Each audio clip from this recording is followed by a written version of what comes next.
कपड़े धोने वाली बहू। शादी के पहले से ही विभा को कपड़े धोने का बड़ा शौक था। कभी नल के नीचे तो कभी तालाब के पास। अरे मेरी नीली वाली लुंगी नहीं दिख रही है। विभा की अम्मा, कहाँ रखी है लुंगी? अरे वो तो विभा ने परसों ही धोकर रखी थी आपकी अलमारी में, देखो वहीं होगी। वो ना मैंने आज धो दी, मुझे लगा कि गंदी हो गई होगी। अरे कैसे गंदी हो गई थी? उसे तो मैंने पहना भी नहीं। हे भगवान, इस लड़की के कपड़े धोने की आदत से परेशान हो गया हूँ मैं। जितना तो घर में राशन नहीं आता, उससे कहीं ज्यादा डिटर्जेंट पाउडर का खर्चा है। इसकी शादी करवा दो, शादी जाए अपने घर में ही करे काम, फिर चाहे घर के कपड़े धोने हो या पूरे गांव के। हाँ ठीक बोल रही हो, देखता हूँ मैं कोई लड़का। वो दिन भी आ जाता है जब विभा को देखने लड़के वाले आ जाते हैं। लड़की मुझे अच्छी लगी। होने वाली सास कहती है, बेटी अगर कुछ पूछना है तो पूछ लो। वैसे तो हमारी लड़की बहुत ही शर्मीली है, जो बोल दो वो मान लेती है, इसे क्या पूछना होगा। अरे कैसी बात कर रही हो माँ, मुझे इन लोगों के घर रहना है, सवाल तो कई है। हाँ हाँ बेटा, पूछ लो ना, क्या पूछना है। आप लोगों के घर कपड़े कौन धोता है? सास का मुंह बन जाता है।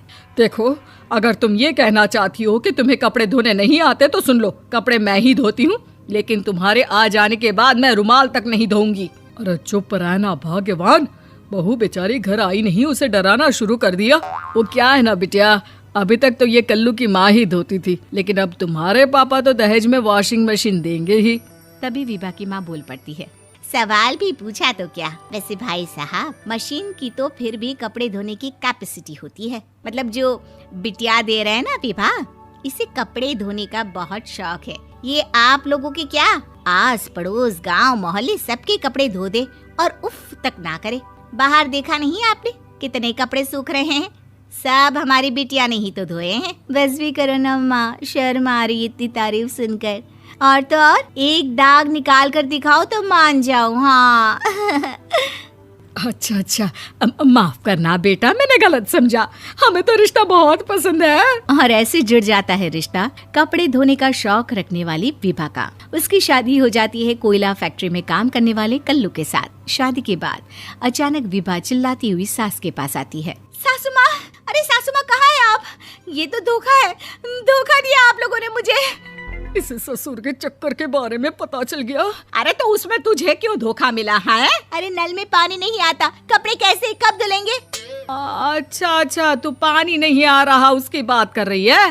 तो आपने क्या सोचा? कुछ नहीं। अच्छा, तेरी माँ ने कहा था कि कपड़े धोने का शौक है तुझे, याद आया मुझे।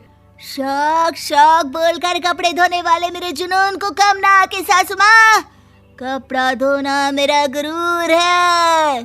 तभी पति भी वहाँ आ जाता है। अभी मैंने इसे सनी देओल की फिल्म दिखाई है, उसी के डायलॉग मार रही है माँ। अच्छा सुन, साफ बता रही हूँ, पानी सुबह 4 से 6 और शाम को 10 से 12 आता है, समझी? विभा टाइमिंग सुनकर हैरान हो जाती है। ये क्या भूतों का मोहल्ला है? सुबह 4 बजे उठकर कौन कपड़े धोता है? 4 बजे टंकी में पानी जाता है, फिर सारा दिन धोना ना, किसने मना किया? अरे कैसी बात कर रही हैं? 200 लीटर की टंकी में कितने कपड़े धो लूंगी मैं? सुबह ही उठ जाऊंगी मैं। अब क्या था, विभा सुबह 4 से लेकर रात के 12 बजे तक कपड़े ही धोती रहती। एक रोज सास पड़ोस से निकलकर कहीं जा रही होती है कि साथ वाली कहती है, हाँ कल्लू की माँ, जरा ये बताओ कि 2 साड़ी है, 2 ब्लाउज और एक पेटीकोट और एक नाड़े वाला लंबा कच्छा। हाँ तो? अरे तो क्या, कितना लोगी धुलाई ये बताओ। धोबन दिख रहे हैं हम क्या? हमारे पति सरकारी नौकरी से अभी रिटायर हुए हैं और बेटा सुपरवाइजर है कोयला फैक्ट्री में। धोबन समझ रखा है हमें। हाय रे कल्लू की अम्मा, माफ कर दो, वो तो मोहल्ले में यही सब बता रहे थे कि तुमने बहू को कपड़ा धुलवाने के काम में लगा दिया है। सास को पड़ोसन की बात सुनकर गुस्सा आ जाता है। वो घर पहुंचती है जहां घर के बाहर ही इतने सारे कपड़े सूख रहे होते हैं जितने कि किसी धोबन के घर पर। अरे ओ कल्लू की दुल्हन, बाहर निकल। माँ जी यहीं आ जाओ, बाथरूम में चादर धो रहे हैं हम। अरे अभी हम धोते हैं, तुमको बाहर निकलो। ये आस पड़ोस वाले बोल रहे हैं कि हम बहू से कपड़े धुलवा कर उसे कपड़ा धोने वाली बना दिए हैं। अरे छोड़ो ना माँ जी, किन लोगों की बातों में आती हो? आस पास के लोगों का तो काम ही होता है कि वो किसी तरह सास बहू को लड़ा दे। बहू सारे घर के कपड़े धोती है, ये क्या कम है? बोलिए। सास को भी लग जाता है कि वो बहू का ये सनकीपन नहीं छुड़वा सकती, इससे अच्छा है कि खुद ही चुप हो जाए।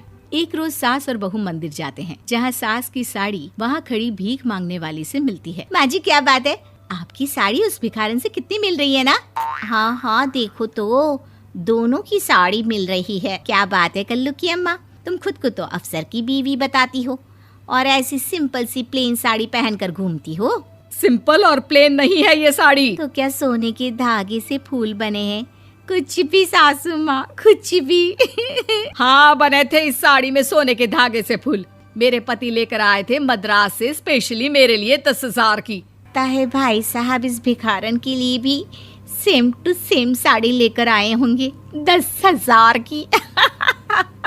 सास उस वक्त तो कुछ नहीं कहती, लेकिन बहू के साथ घर आती है और अलमारी से एल्बम निकाल कर लाती है। ये साड़ी देख रही है, ये वही साड़ी है जिसे मैंने अभी पहना था। इस साड़ी में ये जो चमकदार फूल दिख रहे हैं ना, ये सोने के धागों से काढ़े गए हैं। लेकिन तू लोकल वॉशिंग मशीन ब्रश से घिस घिस कर सारे फूलों को निकाल कर साड़ी प्लेन कर दी। मुझे माफ कर दीजिए सासू माँ। और तो और, जब मैंने तुझे तेरी गलती के लिए कुछ नहीं कहा, लेकिन तूने तो सबके सामने मेरा मजाक ही बना दिया। क्यों? बहू को समझ में आ जाता है कि अब से उसका कपड़े धोना बंद।